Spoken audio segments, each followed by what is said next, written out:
Hello दोस्तों, हमारे channel में आप सभी का हार्दिक हार्दिक स्वागत है। दोस्तों, भारतीय तिब्बत सीमा पुलिस बल आईटीबीपी इसका वैकेंसी निकली है।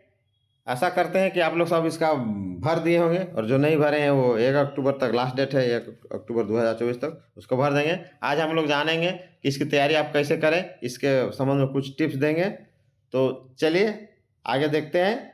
इसमें आपको जैसे आप रोजाना अध्ययन कैसे करें, नियमित रिवीजन कैसे करें, संक्षिप्त नोट कैसे लिखें, पिछले वर्ष के प्रश्नों का देख के तैयारी करें, फिर मॉक टेस्ट दें, समय प्रबंधन का ख्याल रखें, फिजिकल टेस्ट का भी तैयारी करें। इस तरह आपको इन सभी चीज़ों पर ध्यान देना है। फिर आपका सिलेबस में कैसे पढ़ना है, क्या करना है, किन किन किताबों का अध्ययन करेंगे, इस सब का एक एक करके हम लोग टोटल डिटेल जानेंगे। तो चलिए हम लोग चलते हैं फटाफट।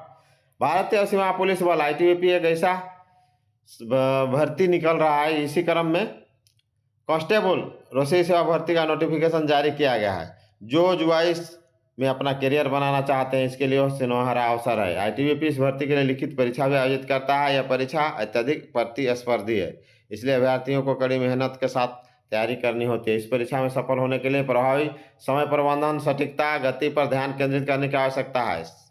सामान्य जागरूकता पर फोकस करके ही आप इस परीक्षा पर सफल हो सकते हैं। तो चलिए एक एक करके हम लोग डिटेल जानते हैं। इसके अनुसार आप लोग तैयारी करेंगे, आप लोग को नौकरी पक्की।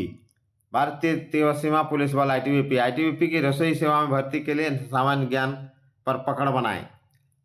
इस तरह करें परीक्षा की तैयारी। पाठ्यक्रम और पैटर्न को समझें। किसी भी परीक्षा की तैयारी करने से पहले उसका पाठ्यक्रम, परीक्षा के प्रारूप के बारे में पूरी जानकारी होना बहुत जरूरी है। यही बात आईटीबीपी कांस्टेबल भर्ती परीक्षा की तैयारी में भी लागू होती है। सबसे पहले आप इस परीक्षा के पाठ्यक्रम और प्रारूप को समझें। समग्र समझने के बाद ही अध्ययन की एक योजना बनाएं, जिसमें रोजाना पढ़ाई, प्रैक्टिस, रिवीजन, समय और टारगेट तय हो। फिर सख्ती से उसका पालन भी करें। देखिए, समय सारणी। उम्मीदवार को समय सारणी बनाकर नियमित रूप से अध्ययन करना चाहिए। समय समय से हमारा मतलब है सभी विषयों को एक अच्छा समय निर्धारित कर जिस वक्त आप अच्छी तरह उस विषय को पढ़ जाएं। इस तरह एक रूटीन बनाकर पढ़ाई करने से आपकी पाठ्यक्रम की पूर्ण होने की संभावना ज़्यादा रहती है। योजना के साथ पढ़ाई करें। किसी भी परीक्षा की तैयारी के लिए सबसे ज़्यादा जरूरी है योजना। योजना के साथ पढ़ाई मतलब आप अपने हिसाब से पाठ्यक्रम और समय को देखकर योजना बना लें कि आपको कितने समय में किस विषय में और कितना पढ़ना है, आपको किस विषय में ज़्यादा समय देना है, किस में कम समय देना है। योजना के साथ पढ़ाई में आत्मविश्वास भी बढ़ता है। अध्ययन योजना आपको परीक्षा में अच्छे स्कोर की ओर ले जाता है। रोजाना अध्ययन करें। परीक्षा को पास करने के लिए एक अच्छी योजना है कि आप उसको रोज पढ़ें और रोज उसका फॉलो करें। रोजाना पढ़ने की आदत विकसित करें। आप एडिटोरियल, बिजनेस, नॉलेज, समाचार पत्रों में फीचर स्टोरीज, ओपिनियन पीस भी पढ़ सकते हैं। इससे आपको अपने अंग्रेजी को बेहतर बनाने में मदद मिलेगी। साथ ही विभिन्न राष्ट्रीय स्तर और दुनिया में होने वाली घटनाओं के बारे में भी आपको जानकारी मिलेगी। नियमित रिवीजन करें। रिवीजन को तैयारी के लिए एक बहुत महत्वपूर्ण हिस्सा है। जो अभ्यर्थी परीक्षा से पहले कई बार सभी विषयों का रिवीजन पूरा कर लेता है, उसका स्कोर बहुत अच्छा आता है। इसलिए सलाह दी जाती है कि परीक्षा की तैयारी के लिए महत्वपूर्ण सभी विषयों पर अध्ययन के साथ साथ उन्हें रिवाइज करें। नियमित रिवीजन आपको उन अवधारणाओं को लंबे समय तक याद रखने के लिए मजबूती प्रदान करेगी। अगला है संक्षिप्त नोट जरूर बनाएं। जो पढ़ते जाते हैं उसका एक नोटबुक बना लें। परीक्षा से पहले रिवीजन के समय संक्षिप्त नोट आपकी काफ़ी मदद करते हैं। इसलिए पुस्तक पढ़ने के बाद महत्वपूर्ण अवधारणाओं के लिए पंक्ति में संक्षिप्त नोट जरूरी है। साथ ही साथ समाचार पत्र में महत्वपूर्ण विषयों के लिए संक्षिप्त नोट्स बनाने की सलाह दी जाती है, क्योंकि परीक्षा में करंट अफेयर्स से भी काफ़ी प्रश्न पूछे जाते हैं। इससे आपकी समझ और भी मजबूत होगी। इसके अलावा आपके समय का भी बचत होगी। अगला, पिछले वर्ष के प्रश्नों का हल करना। परीक्षा की तैयारी का एक अच्छा तरीका यह भी कि अभ्यर्थी पिछले वर्ष के प्रश्नों को इकट्ठा कर लें और उनको हल करें। इससे आपको ये आइडिया हो जाएगा किस तरह के प्रश्न आते हैं। इससे आपका आत्मविश्वास बढ़ेगा, साथ ही परीक्षा का अंदाज भी हो जाएगा किस तरह के प्रश्न परीक्षा के दौरान पूछे जाते हैं और किन टॉपिक से ज़्यादा प्रश्न पूछे जाते हैं। कौन से टॉपिक ऐसे हैं जिससे कम प्रश्न पूछे जाते हैं, ये आपको पक्का हो जाएगा, एकदम अनुमान लग जाएगा। मॉक टेस्ट से अभ्यास करें। मॉक टेस्ट बहुत जरूरी है, तभी तो आपको पता चलेगा आप कितना पानी में है। परीक्षा की तैयारी से ज़्यादा मॉक टेस्ट दें। पढ़ाई आप चाहे जितना कर लेकिन बिना मॉक टेस्ट का कोई फायदा नहीं। आपको उसे कितना पानी में पता चल जाएगा। आपको सफल होने की संभावना तभी होगी जब मॉक टेस्ट उसका विश्लेषण करके आप अपनी गलती और कमजोरियों के बारे में पता लगाएंगे। अब फिजिकल की भी तैयार करना है। इसमें फिजिकल भी आईटीबीपी सिलेक्शन की लिखित परीक्षा तो जरूर है, इसके साथ साथ फिजिकल टेस्ट भी जरूरी होती है। आप फिजिकल टेस्ट पास नहीं कर पाते तो आईटीबीपी में आपका सिलेक्शन नहीं होगा। इसलिए लिखित परीक्षा के साथ साथ आपका फिजिकल का भी तैयारी करना है। मॉर्निंग में कीजिए, शाम में कीजिए। समय प्रबंधन सबसे महत्वपूर्ण, समय आपको उससे समय में और उतने ही समय में अब परीक्षा भी देना है, या सब चीज़ करना है। परीक्षा देते समय प्रबंधन सबसे आम होता है, इसलिए परीक्षा में दिए गए सही प्रश्नों का उत्तर के समय देने के लिए, समय पर देने के लिए आपको अभ्यास की जरूरत होती है। अभ्यास के दौरान कौन से प्रश्न पहले हल करना चाहिए, कौन बाद में करना चाहिए, आपको सब मालूम होना चाहिए, तभी आप उसको ध्यान रखो, तैयारी कीजिए।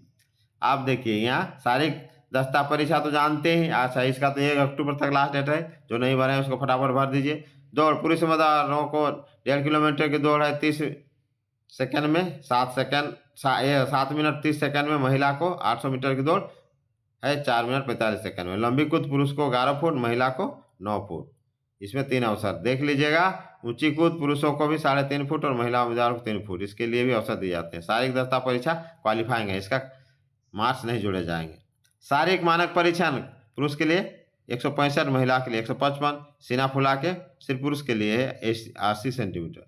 वजन कदर आयु के अनुसार होना चाहिए। क्षमता 6/9। टैटू शरीर के किसी भी हिस्से पर अस्थायी टैटू मान्य नहीं, हालांकि कोहनी के लेकर हर्बल के बीच अंदर की ओर हाँ पीछे से टैटू कुछ मामलों में स्वीकार्य हैं। अब देखिए टिप्स कहाँ कहाँ से पढ़ेंगे, कैसे पढ़ेंगे, देखिए कुछ दिया हुआ है, देख लीजिए। ये टिप्स भी अपनाएं। रोजाना अखबार और मैगजीन पढ़ें, करंट अफेयर का ध्यान रखें, धैर्य और अनुशासन बनाए रखें, गंभीरता बनाए रखें, सीखने की लालसा रखें। इन पुस्तकों का अध्ययन करें। देखिए यहाँ कुछ पुस्तकें दे दी हुई हैं, आप चाहें तो इनका अध्ययन कर सकते हैं। क्वांटिटेटिव एप्टीट्यूड और कॉम्प्रिहेंसिव एग्जामिनेशन लेखक देखिए RS Agrawal. Fast track objective अंकगणित लेखक Rajesh Verma. A modern approach to herbal and non herbal reasoning लेखक RS अग्रवाल। रीजनिंग लेखक RP तिवारी। सामान्य ज्ञान पुस्तक लेखक मनोहर पांडे। लूसेंट का सामान्य ज्ञान लेखक डॉक्टर विनय कर्ण और मानवेंद्र मुकुल। जनरल इंग्लिश में देखिए SP बख्शी। जनरल नॉलेज में लूसेंट सामान्य ज्ञान और सामान्य चयन प्रक्रिया, शारीरिक दस्ता परीक्षा, शारीरिक मानक परीक्षण, लिखित परीक्षा, दस्तावेज सत्यापन और मेडिकल परीक्षण के आधार पर आपका चयन होगा। परीक्षा का स्वरूप तो OMR कंप्यूटर आधारित परीक्षा CBT 50 अंकों की होगी, जिसमें 50 प्रश्न बहुविकल्पीय होंगे। परीक्षा में general awareness, general knowledge 15, math से जनरल नॉलेज से 15 और मैथ से 10, एनालिटिकल एप्टीट्यूड से 15, इंग्लिश हिंदी से 10 होंगे, टोटल 50। परीक्षा की अवधि 1 घंटे की होगी। परीक्षा में नेगेटिव मार्किंग नहीं है, ये बढ़िया पॉइंट है, आप एक भी प्रश्न नहीं छोड़िएगा। पाठ्यक्रम सामान्य जागरूकता देखिए, भारत इतिहास, कला और संस्कृति, करंट अफेयर, वैज्ञानिक अनुसंधान, भौतिकी, सामान्य ज्ञान, सामान्य विज्ञान, जीव विज्ञान, पर्यावरण, अर्थव्यवस्था, भारत और विश्व का भूगोल, खेल, राजनीति, भारत का संविधान, पुस्तक के लेखक और महत्वपूर्ण विषय आदि। महत्वपूर्ण तिथियां, अंकगणित, संख्या प्रणाली, ये होगा सामान्य ज्ञान का। अंकगणित में मैथ में देखिए संख्या प्रणाली। बदमाश मतलब जानवे करते हैं, बदमाश प्लस माइनस जो है, और ये आपका ये जो है मझला कोष्ठ, बड़का कोष्ठ जो है, ये सब का कहाँ किसका प्रयोग होता है, ये सब जानना है। लघुत्तम और महत्तम पूर्ण संख्या, दशमलव, वर्गमूल, अनुपात, समानुपात, औसत, मिश्रण, साझेदारी, व्यवसाय, सरल और चक्रवृद्धि ब्याज, लाभ और हानि, छूट, क्षेत्रमिति, समय और दूरी, बीजगणित आदि। तर्क शक्ति में देखते हैं समानताएं और अंतर, अंतरिक्ष दृश्य, निर्णय लेना, अवलोकन, संबंध, अवधारणा, मौखिक श्रृंखला, कोडिंग और डिकोडिंग, संख्या श्रृंखला, आकृति श्रृंखला, समस्या का हल, शब्द निर्माण, रुझान, ड्राइंग, अनुमान, वर्गीकरण, भावनात्मक बुद्धिमत्ता, सामाजिक बुद्धिमत्ता। अंग्रेजी टेंस, ठीक है, प्रेजेंट, पास्ट, फ्यूचर। सिनोनाइम्स मतलब सिमिलरली।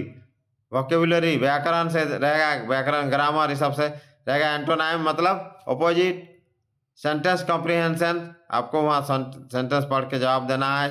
सिनोनिम्स, स्पेलिंग एरर रहेगा, उसको देखना है। कॉम्प्रिहेंशन, समझ के उसको लिखना है। Fill in the blanks, idiomatic use of phrases and word, इसका कहाँ यूज होता है। One word sensor, on ad word answer, एक शब्द में कहने का मतलब अनेक शब्दों बदले एक शब्द। सेंटेंस स्ट्रक्चर, तो ये सभी चीज़ें हैं, इनका ख्याल रखेगा तो आप सक्सेस हो जाएगा। तो देखिए, जय हिंद, जोहार झारखंड। नए नए अपडेट के लिए मेरा चैनल देखते रहिए, लाइक शेयर सब्सक्राइब जरूर कीजिए।